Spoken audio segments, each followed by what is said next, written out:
But these two, really good partnership. Just when things were wobbling for Bangladesh, Ridoy, Litton, they had to fight their way through the spinners. Few uppish opportunities, few LBWs maybe going down the line, a missing leg stump, but then they started to get into their work, picked up line, picked up length really well. It's been a partnership where they've had to grind things out, not many opportunities for boundaries. But you would think now that they've done a lot of the hard work that it's an opportunity now just to make sure that this partnership and individually they can flourish a little bit more. Just to add something on that discussion, I really felt, I think it's a sensitive one, but it's also about the aspect of that commercial thing, to draw the audience and the sponsors coming in whenever Australia plays at home. And I think Bangladesh have now earned that respect to drawing the audience whenever these two sides play. Yes, obviously in the past there have been one-sided affair, mostly Australia dominating Bangladesh, but now after this series I think they have earned that respect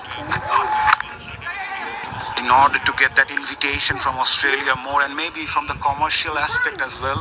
The sponsors might come in more to show the rivalry between these two teams now. A bit of rivalry, if I can add. Yeah, it's an interesting one, and to give you a bit of an insight, the Australian summer is dominated a lot by the test format. Test cricket is seen as a premium product back home in Australia, and obviously it kind of goes from early December all the way through to early January, with Boxing Day and the New Year's Eve test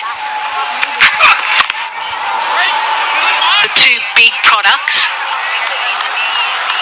I feel like white ball cricket and bilateral at large, and is probably something we're seeing globally, hasn't quite resonated with the audience as much, because I can understand from a fan's perspective is, okay, what is this series about? It's kind of match practice really for the World Cup, which is what we're talking about. Australia are experimenting with their playing 11, but there's no do or die in this type of format. That is a cracking shot, finds the gap. That's a little exhibition of touch from Litton Das. Yeah, I'm close to 135 kilometres an hour, just props on the front foot and then just shifts it back. Picked up the length really quickly, and you can tell that because he's hit it well in front of square, over mid-wicket, always in control, one bounce, impressive shot against an Australian quick.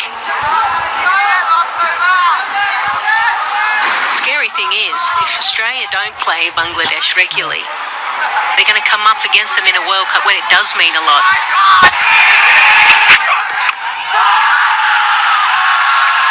He goes high, he goes handsome, he goes all the way for maximum. The bat sings and the ball follows the tune.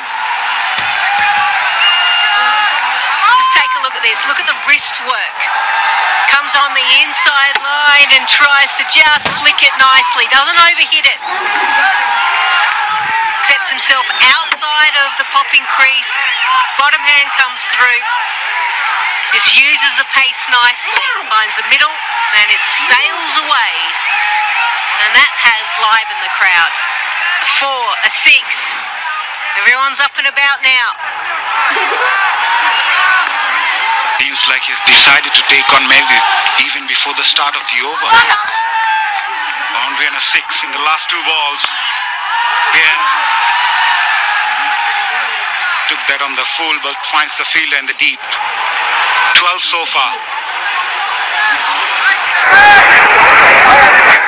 I wonder if Josh Inglis is thinking, okay, maybe we need to go back to spin, maybe another Renshaw, a couple of overs, because at the moment they've steadied the ship, these two, and now they're starting to accelerate. 12 runs off this over. been a fruitful one for Bangladesh, and they'll want to ensure that they get that current run rate up past 5.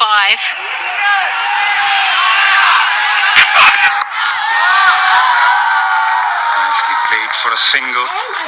End of a good over from Bangladesh's point of view. 13 coming from it. They are 1-2 still.